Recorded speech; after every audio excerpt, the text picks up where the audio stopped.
Kneel, stray lover. Derek Shaw's voice cracked across the trial hall, sharp enough to make every whisper die at once, and Emma Whitaker felt the whole pack turn to watch her fall. The frozen stone met her knees through the thin cotton of her dress, cold, biting upward like it had been waiting for her all morning. Around her, the council seats rose in dark wooden tiers, packed with wolves who had once ignored her in the kitchens, stepped around her in the halls, and laughed when she carried scraps out into the snow instead of eating them herself. Now they stared as if kindness had finally become a crime. A narrow chain of silver circled her wrists, not tight enough to break skin, but hot enough to make every breath catch behind her teeth. Before her, Derek dropped a small wooden bowl onto the floor. It rolled once, twice, then stopped beside her hand. Emma knew that bowl. She had hidden bread crusts in it, bits of cold stew, half-burned biscuits, anything the pack scraped into the waste pails after dinner. This, Derek said, lifting his chin as if he had dragged a monster into court, is what she used to feed them. A ripple of laughter moved through the hall. Madison Vale, wrapped in pale fur and silver pearls, covered her smile with two perfect fingers. Poor little Emma, she murmured loudly enough for everyone to hear. So desperate for family, she started begging strays to love her. The laughter grew, low and cruel, pressing against Emma's ears until the room seemed to tilt. She kept her eyes on the bowl. If she looked up, they would see how badly her hands trembled. If she spoke too soon, her voice might crack. So she swallowed the taste of fear and remembered the first wolf. Black as midnight, thin beneath the ribs, one golden eye half closed in the snow behind the stable fence. It had not lunged at her. It had not growled. It had only stared at the bread in her hand, like hunger had taught it not to hope. Emma Whitaker, Derek continued, pacing before the council table, has been seen leaving pack grounds after curfew for 3 weeks. She carried food into the North Woods. She returned smelling of wet fur, pine, and wild blood. Since then, livestock has vanished, patrols have failed, and hostile wolves have gathered along our border. A murmur passed through the crowd, darker this time. Emma lifted her head. They were starving, she said. Her voice was quiet, but it carried. Madison's smile thinned. Derek turned slowly, enjoying the silence he had made. Did you hear that? She admits it. I admit I fed hungry animals, Emma said, forcing her shoulders straight though the silver burned warmer. I didn't betray anyone. From the far end of the hall, a deeper silence answered her. On the black judgment chair sat Alpha King Caleb Bennett, still as winter beneath a dark coat dusted with melting snow. He had arrived before dawn with royal guards and no explanation, his presence turning Silver Hollow's trial from pack gossip into something that could end lives, titles, bloodlines, everything. His gray eyes rested on Emma, unreadable and cold. He had not defended her. He had not condemned her. He only watched, as if he were listening for something no one else could hear. Derek pointed toward the open doors, where the white courtyard waited beyond the hall. Before sunset, he said, she will wear the traitor's brand. The crowd inhaled as one body. Emma's fingers curled around the edge of the wooden bowl. It was all she had left from those nights in the forest, all anyone believed about her, all they wanted her to be, a foolish Omega who had mistaken beasts for friends. Then, from somewhere beyond the trial hall, far past the courtyard, past the fences, past the dark line of pine trees no one dared approach after sundown, came a sound so low the candles shivered before anyone heard it. Caleb Bennett's eyes sharpened. Emma stopped breathing, and in the woods behind the court, something opened its eyes. 3 weeks earlier, Emma Whitaker had not meant to become the kind of girl people whispered about after dark. She had only been hungry. The kitchen fires had burned low, the dinner rush was over, and the long oak tables of Silver Hollow's dining hall had been scraped clean for everyone except her. Madison Vale had smiled sweetly while telling the head cook that Emma did not need supper, not after spilling a tray of cider near the council table, and no one had argued. Omegas were expected to swallow small cruelties like medicine. So Emma swept the floors, washed the pans, and waited until the last servant left before she found half a loaf of burned bread at the bottom of the wastebasket. It was hard at the edges, blackened on one side, and still warm in the center. Her stomach twisted at the smell. She should have eaten it right there, hidden beside the flour sacks where no one could see her. Instead, She wrapped it in a clean cloth and slipped out through the rear door into the cold. Snow dusted the stable roof in pale silver. The wind moved through the pine trees beyond the fence with a soft, warning hiss. Emma pulled her thin sweater tighter and crossed the yard, intending only to sit somewhere quiet, somewhere no one would look at her like she was taking up space. Then she heard the breathing. It came from behind the broken rail near the north woods, uneven and rough, not a growl, not yet a whimper, but something trapped between pain and pride. Emma froze. A shape lay beneath the low branches, almost swallowed by shadow. At first she thought it was a fallen log. Then one golden eye opened. The wolf was enormous, though starvation had carved hollows beneath its dark fur. A silver wire snare looped around one front leg, anchored to a bent iron stake half buried in the snow. The metal had burned a pale ring into the fur, and every time the wolf shifted, the wire tightened. Emma's heart beat so hard it hurt. Every lesson she had ever been taught screamed at her to run. Stray wolves were dangerous. Border wolves were worse. A wounded wolf was a storm with teeth. But the animal did not spring. It only watched the bread in her hand, its breath clouding the air in short, fading bursts. Emma took one step closer, then another. "I know," she whispered, though she did not know why she was speaking at all. "I know what it feels like to be left outside." The wolf's ear twitched. Emma knelt in the snow, keeping her movements slow, and set the bread between them. For a long moment, nothing happened. Then the wolf dragged the bread closer with the very edge of its paw, and ate like it had forgotten food could be real. Something inside Emma softened so quickly it frightened her. She should have left after that. She should have gone back to the kitchen and pretended she had never seen it. Instead, she noticed the wire trembling against the wolf's leg, saw the way its golden eye dimmed each time it breathed, and reached for the small paring knife tucked in her apron pocket. "Do not bite me," she murmured. "I am already having a terrible night." The wolf huffed once, almost like a broken laugh. Emma sawed at the leather strap holding the snare in place, her fingers going numb, her pulse loud in her ears. When the wire finally loosened, the wolf jerked back, but it did not strike. It only stared at her, and in that stare was something too aware, too human, too full of a question she could not answer. She wrapped the burned place with the cloth that had held the bread. "There," she whispered. "That is all I have." The wolf lowered its head until its nose nearly touched her wrist. Pine, snow, ozone. The scent rolled over her like a memory that did not belong to her.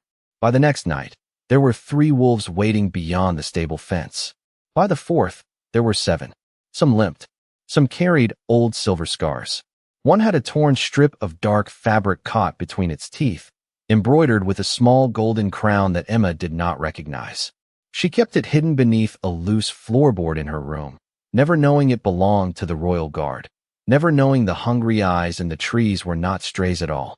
Derek Shaw first noticed the wolves because Emma stopped looking defeated when she came back from the woods. That was what offended him most. Not the missing scraps from the kitchen, not the muddy hem of her dress, not even the faint scent of pine and wild fur clinging to her sleeves when she slipped through the servants' entrance after curfew. It was the change in her eyes. She still lowered her head when higher-ranked wolves passed. She still took the worst chores without complaint. She still ate last, slept little, and thanked people who never thanked her back. But something quiet had settled inside her, something Derek could not command or crush. It made him watch. On the 9th night, he followed her from the kitchen yard, keeping to the shadow of the storage sheds as she carried a cloth bundle beneath her coat. Snow had hardened over the ground, bright enough under the moon to show every footprint. Emma moved carefully, not like a thief, but like someone afraid of waking the world. At the broken fence near the north woods, she knelt and placed the bundle on a flat stone. "I do not have much tonight," she whispered, "but I found potatoes, and Mrs. Green burned the roast again, so that part is yours." Derek crouched behind the stable wall, his mouth curling. Then the trees moved. One by one, wolves stepped from between the pines. Not mangy strays, not ordinary border scavengers. They were too large, too silent, too controlled.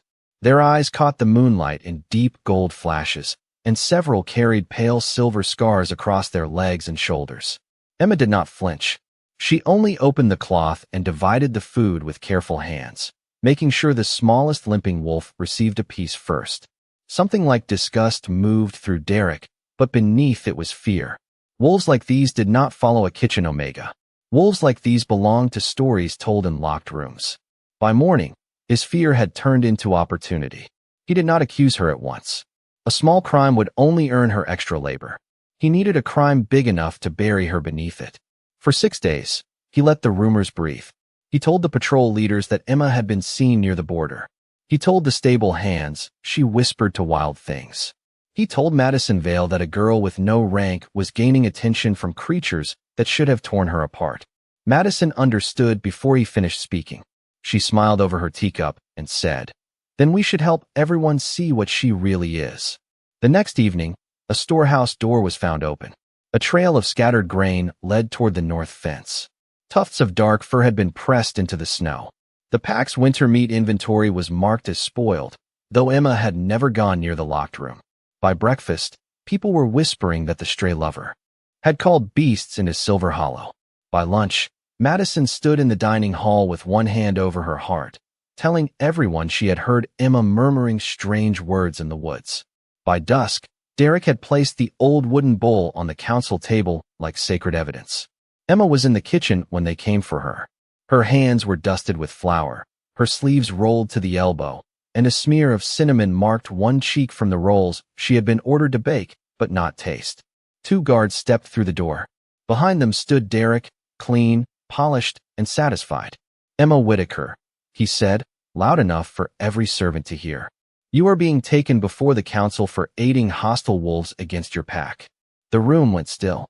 A pan hissed on the stove. Someone dropped a spoon. Emma looked past him to the small window over the sink, where the pine trees stood black against the bruised purple evening. No golden eyes waited there. No shadow moved between the trunks. For the first time in weeks, the forest looked empty. Her heart folded in on itself. The wolves had left. Maybe they had been frightened away. Maybe they had never understood her at all. Derek stepped closer and lowered his voice so only she could hear. "Did you really think beasts would be loyal to you?" The guards took her by the arms, not roughly, but firmly enough to tell the room she had already become guilty in their minds. As they led her through the dining hall, people rose from their benches to stare. A few laughed. Someone muttered that omegas were always hungry for attention. Madison stood near the hearth, bright and untouchable in winter white, and watched Emma pass with a pitying smile sharp enough to cut pride down to nothing. Outside, the first flakes of snow began to fall again. Emma searched the tree line until the trial hall doors closed behind her. She did not know that beyond the pack boundary, hidden under fresh snow and moonless shadow, a silver barrier had been raised across the forest path. She did not know the wolves had tried to reach her. She did not know 50 golden eyes were waiting just beyond the line, unable to cross, listening to the pack condemn the only girl who had ever fed them. Alpha King Caleb Bennett arrived at Silver Hollow while the trial bells were still ringing, and the entire pack seemed to forget how to breathe. His black convoy rolled through the front gates without ceremony, tires whispering over packed snow, royal guards stepping out in dark coats with gold pins at their collars. No one had expected him to come in person. Not for a kitchen omega, not for a rumor about stray wolves. But Caleb was not there for rumor. For 12 days, royal border wolves had vanished along the northern line, patrol routes had gone silent, and reports marked confidential had begun to smell like lies. Silver Hollow sat closest to the missing trail. That was enough. He entered the trial hall without raising his voice, without asking permission, without needing anyone to announce him. The room bowed because power had walked in wearing a human shape. Emma, kneeling near the council table with silver around her wrists, felt the air change before she saw him. Pine after rain, ozone before lightning, winter pressing one cold palm against the back of her neck. She lifted her eyes and found him watching her from beneath dark brows, his expression unreadable, his gray gaze sharp enough to peel secrets from bone. Derek recovered first. Men like Derek always did when authority appeared. They turned fear into performance. He bowed deeply, one hand over his chest. "Your Majesty, your timing is fortunate. We have discovered the source of the border disturbance." Caleb's eyes did not move from Emma. "Have you?" His voice was quiet, but the question settled over the hall like a locked door. Derek gestured toward her with practiced disgust. Emma Whitaker has been feeding hostile wolves outside our boundary. We believe she lured them close enough to interfere with patrols and threaten pack property. A nervous murmur passed through the benches. Madison stepped forward in a drift of pale perfume and soft white fur. She is low-ranked, Your Majesty. Lonely. Impressionable. It is tragic, really, but Omegas sometimes mistake attention for affection. Emma's cheeks burned, but she kept silent. Caleb looked at Madison only long enough to make her smile falter. Then he stepped closer to Emma. The silver chain gave off a faint hiss where it touched her skin, and something in his jaw tightened, so briefly most of the hall missed it. Why would wolves follow you? He asked. It was not gentle. It was not cruel either. It was worse than both. It was exact. Emma's throat felt dry. Every answer sounded foolish in her head. Because they were hungry. Because they looked at me like I mattered. Because no one else cared if they limped through the snow until morning. She lowered her gaze to the wooden bowl beside her hand. Because hunger makes monsters out of gentle things, she said. The words were barely above a whisper, but Caleb heard them. The hall heard them. Even the candles seemed to pause. For the first time since entering the room, the Alpha King went still in a way that felt different from control. His attention sharpened, narrowing on her face, then her wrists, then the faint scent clinging to the hem of her dress. Pine, snow, old silver, royal blood, faded but unmistakable beneath flour, smoke, and fear. His wolf stirred beneath his skin with a low warning he did not allow anyone to hear. Derek must have sensed the shift, because he rushed to fill the silence. A sentimental answer does not erase law. Feeding unregistered wolves near packland is dangerous. If they are tied to the missing patrols, then she has endangered your own soldiers. Caleb turned his head slowly. My soldiers. The temperature in the room seemed to drop. Derek swallowed, then smiled too quickly. Of course, Your Majesty. I only mean any royal concern is our concern. Caleb studied him for one long heartbeat. Then another. He did not expose suspicion yet. A cornered liar ran faster when he believed the door was open. Instead, Caleb faced the council. This trial moves outside. The elders stiffened. Your Majesty? If this girl called wolves to your border, Caleb said, then let the border answer in front of everyone. Emma looked up sharply. Derek's expression flickered, a hairline crack in polished stone. Madison's fingers tightened around the edge of her fur wrap. Caleb noticed both. He noticed everything. Guards opened the great doors, and winter light spilled across the floor. Beyond the courtyard, beyond the fence, the north woods stood dark and silent. Too silent. As Emma was pulled carefully to her feet, Caleb passed close enough for only her to hear him. Do not lie to me, Emma Whitaker.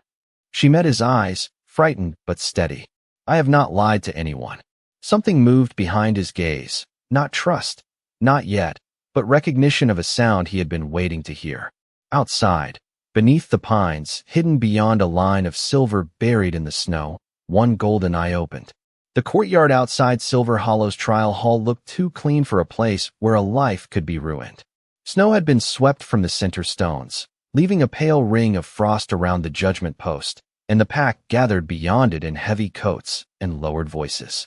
Emma stood with the silver chain still circling her wrists, her breath turning white in front of her face. The cold did not bother her as much as the silence. Inside the hall, people had laughed. Outside, they watched. Watching was worse. Laughter could be endured like rain against a roof. Watching made every tremble feel like evidence. Caleb Bennett remained on the upper step beneath the carved archway, dark and still, his royal guards spread behind him in a quiet line. He had ordered the trial moved outside, but he had not stopped it. That truth settled in Emma's stomach like a stone. Derek seemed to find courage in it. He strode into the center of the courtyard carrying a narrow iron rod with a silver tip, its end glowing faintly from the brazier beside the council table. It was not raised like a weapon. It was displayed like law. That made the crowd even quieter. Madison drifted close to Emma, her white fur wrap untouched by ash or snow, her voice soft enough to sound kind to anyone too far away to hear the shape of it. No one is coming for you, she whispered. Not your kitchen friends. Not your imaginary beasts. Not the king. Emma looked toward the north woods. The pines stood shoulder to shoulder beyond the fence, black against the gray afternoon. Nothing moved between them. No golden eyes. No low shapes in the snow. Only branches, wind, and the thin silver line Derek's men had buried at the border, though Emma still did not know it was there. Derek lifted his voice for the crowd. Emma Whitaker has admitted to feeding unregistered wolves beyond pack grounds. She has admitted contact with creatures tied to our recent disturbances. If we allow sentiment to excuse treachery, then no boundary, no law, and no child in this pack is safe. The words landed exactly where he wanted them. Mothers drew their children closer. Patrol wolves stiffened. Fear did what cruelty alone could not do. It made decent people look away. Emma felt that more sharply than the silver. She took one step forward, and the guards beside her tensed. "I did not call them here to harm anyone," she said. Her voice shook once, then steadied. "I gave them food because they were hungry. I cleaned the snow from their paws because they were cold. If they come back, do not punish them for trusting me." The courtyard held its breath. Even Caleb's eyes changed, not softening, but focusing, as if her words had struck some hidden door inside him. Derek's smile vanished for half a second. Then he laughed, quick and dismissive. Listen to her, still defending beasts while standing before judgment. He took the silver-tipped rod from the brazier. Heat shimmered around it in the cold air. Emma's body wanted to step back. Pride made her stay still. Madison leaned near again, her perfume sharp as crushed roses under frost. "After today, no one will remember you fed them. They will only remember what you were marked as." Emma closed her eyes. In the dark behind her lids, she saw the first wolf lowering its head to her hand. She saw the smallest one limping through the snow. She saw the black leader leaving the torn patch of royal cloth at her door as if offering payment for bread. Her heart ached so fiercely, she almost forgot to be afraid. Caleb shifted on the step. It was barely a movement, but Derek noticed and hurried forward before command could interrupt theater. The silver tip hovered inches from Emma's wrist. The crowd leaned in. Then every horse in the stable screamed. The sound tore through the courtyard, wild and sudden. The ground trembled beneath Emma's shoes, not like an earthquake, but like many paws striking frozen earth in the same breath. One torch went out, then another. Derek turned toward the trees, his face losing color. From beyond the fence came a low sound, deep enough to stir the snow at Emma's feet. Caleb rose from the judgment step. The north woods, silent all afternoon, began to move. The first thing Emma saw was not the wolves. It was the light. 50 points of gold opened between the pine trunks, one after another, until the forest looked as if the stars had fallen low enough to watch a trial. No one spoke. No one laughed. The courtyard, which had been so full of judgment only seconds before, became a place made of breath, frost, and terror. Then the wolves stepped out. They came slowly, not rushing, not snarling, not throwing themselves at the fence like wild things. They crossed the snow with the quiet discipline of soldiers entering a sacred room. Their coats were black, gray, brown, and silver beneath the winter dust. Each body lean from hunger, each movement controlled despite the scars pale against their fur. Around several muzzles, Emma saw fresh red lines where the silver barrier had burned them as they broke through. Her chest tightened so sharply she almost forgot the chain around her wrists. They had not abandoned her. They had been kept away. The smallest limping wolf came first, the one Emma had always given the softest potatoes to because chewing seemed difficult for him. He moved to her left side and sat, trembling but steady. Another took her right. Then more emerged from the trees, forming a wide crescent behind her until the space at her back was no longer empty. It was filled with warmth, breath, and golden eyes. The pack recoiled as one. Children were pulled behind coats. Patrol wolves reached for command they could not find.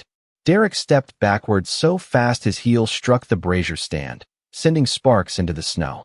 Madison's face had gone pale beneath her careful makeup. "They are attacking," she whispered, though no wolf had touched anyone. Caleb Bennett lifted one hand, and every royal guard behind him stilled. His gaze was fixed on the black wolf at the center of the line. The great animal walked with a slow, deliberate limp, carrying something in its mouth. Not food, not bone.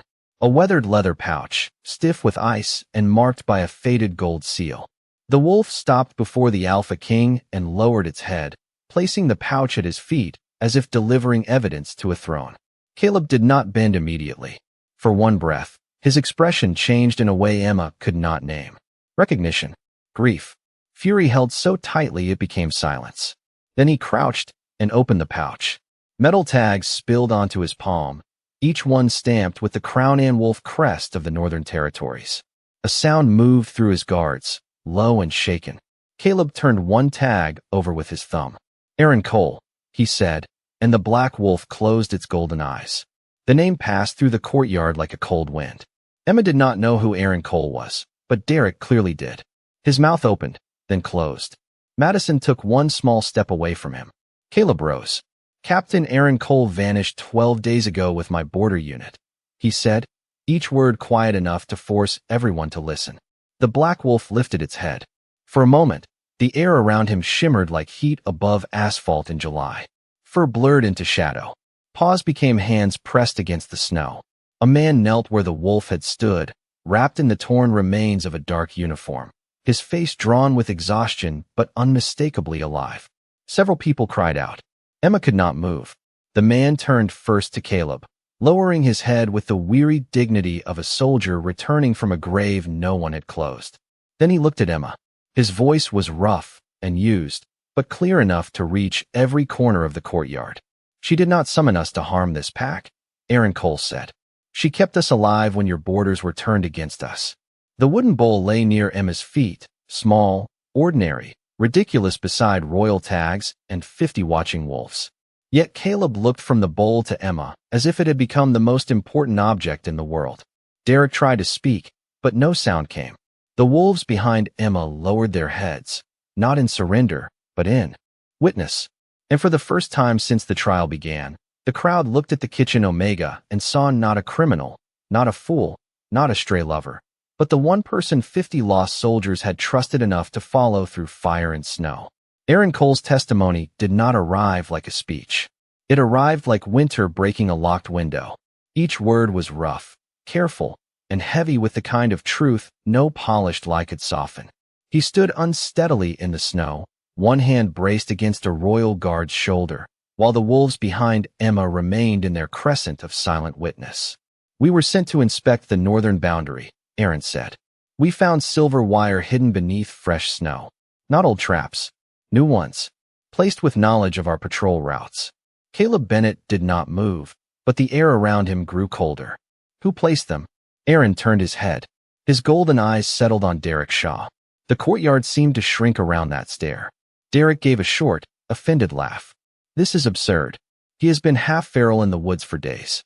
He does not know what he saw." Aaron's expression did not change.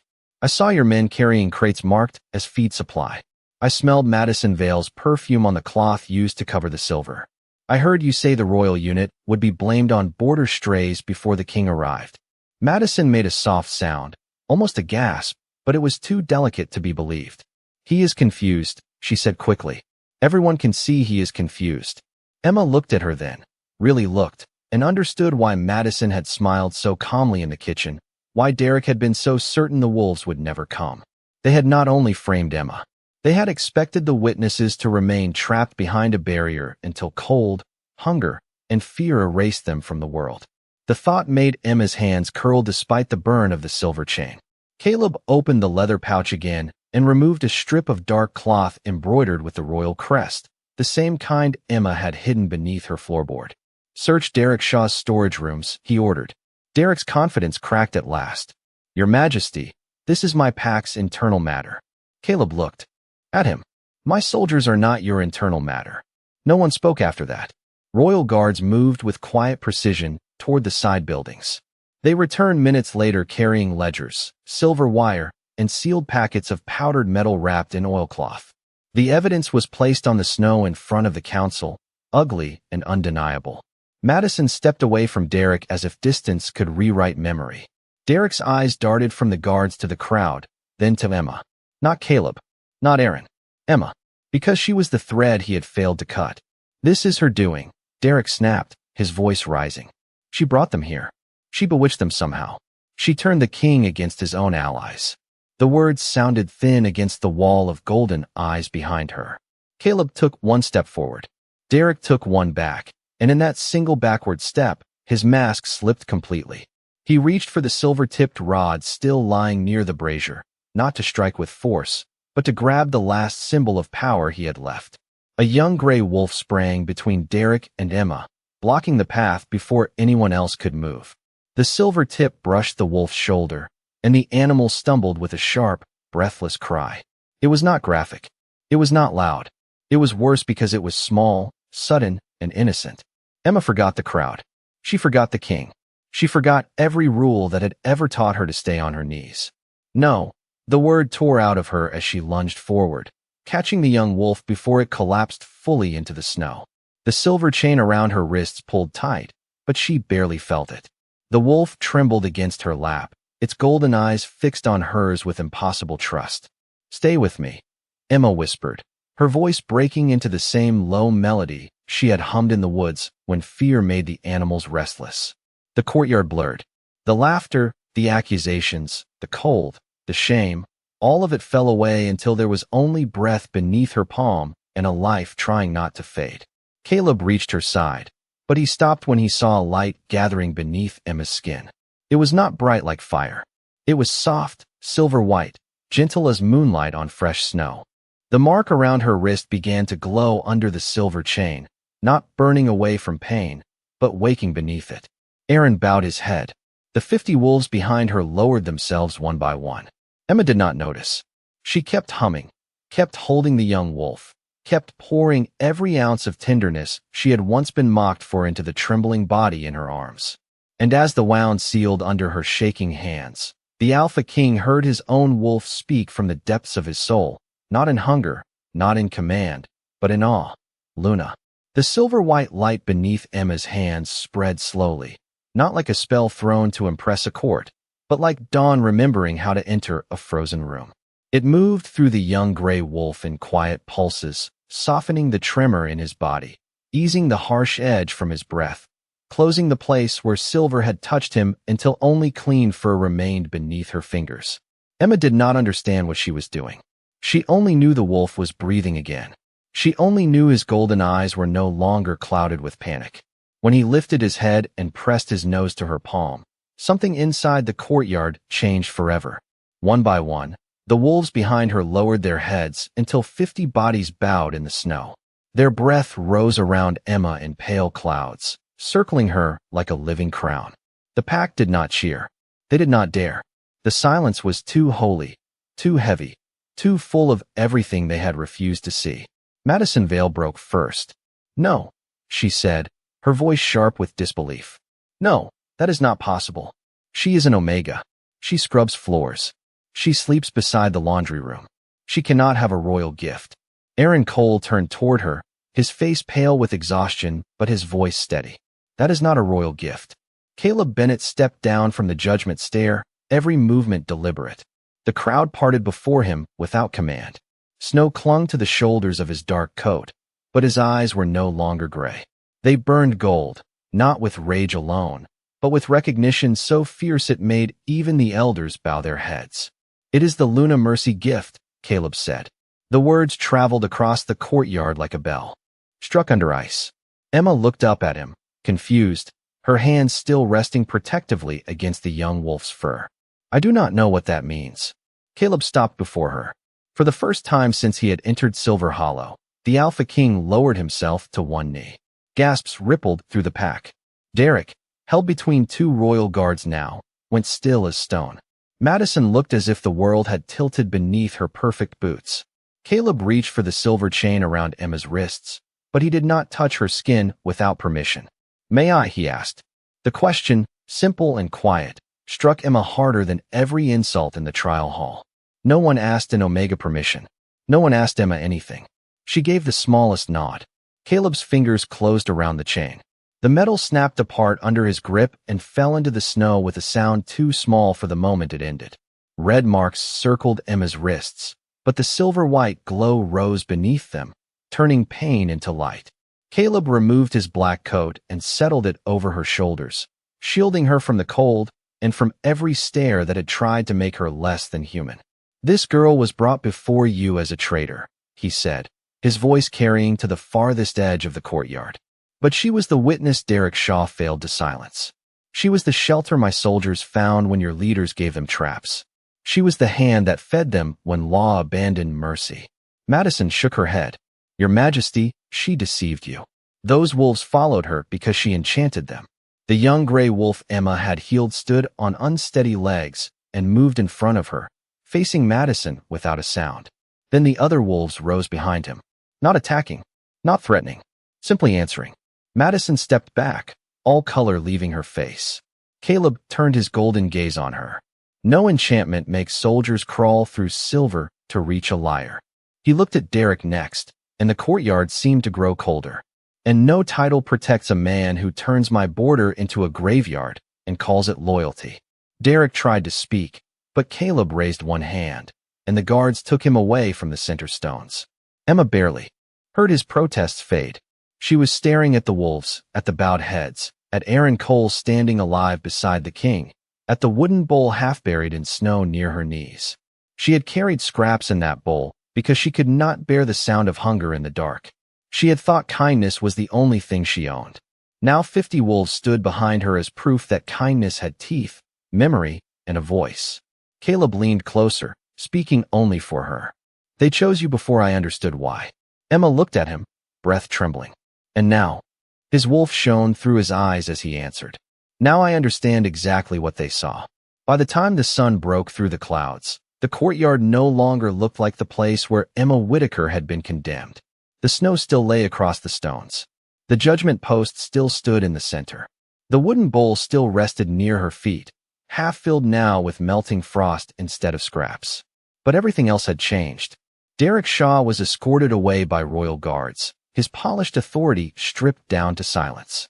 Madison Vale stood alone beside the council steps, her white fur wrap hanging crooked from one shoulder, no longer bright, no longer untouchable.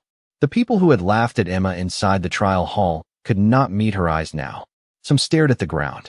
Some held their children close, not in fear of the wolves anymore, but in shame at what they had nearly taught them to become.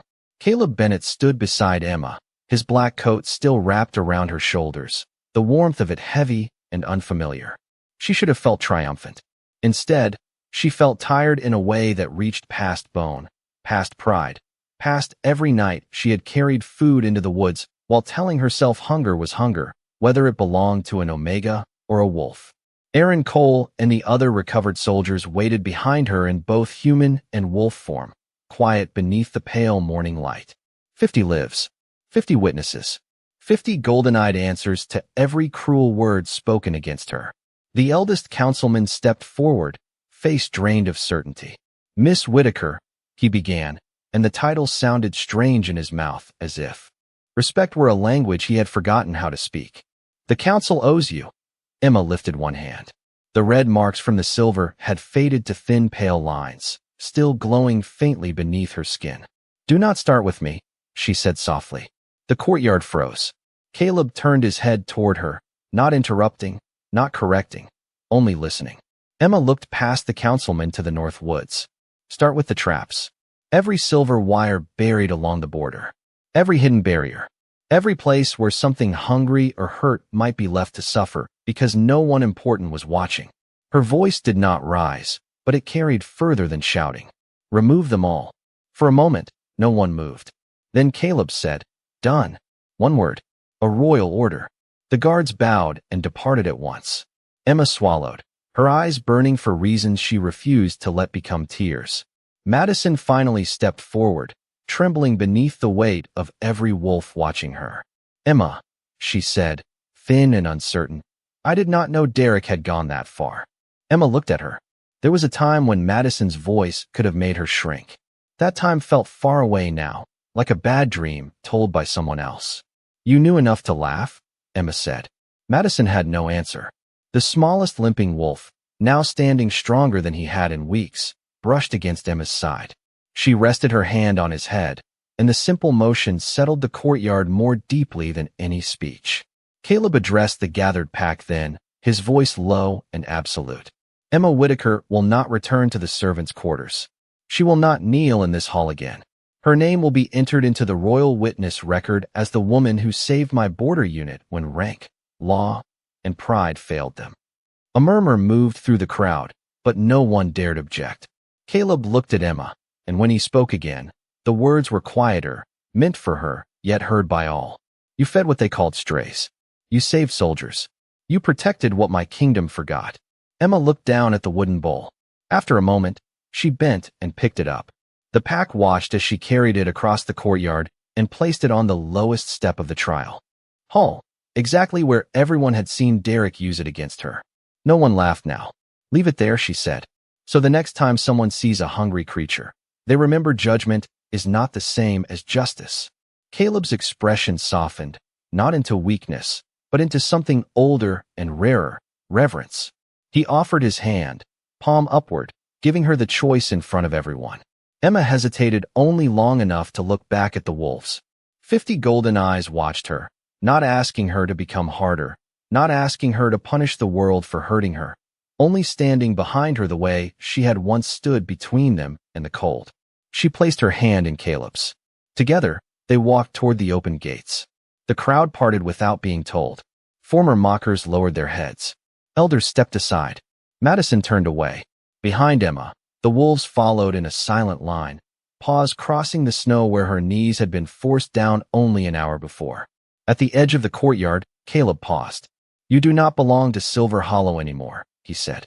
Emma looked toward the forest, where the first true sunlight spilled gold over the pines. No, she whispered, a faint smile touching her tired mouth.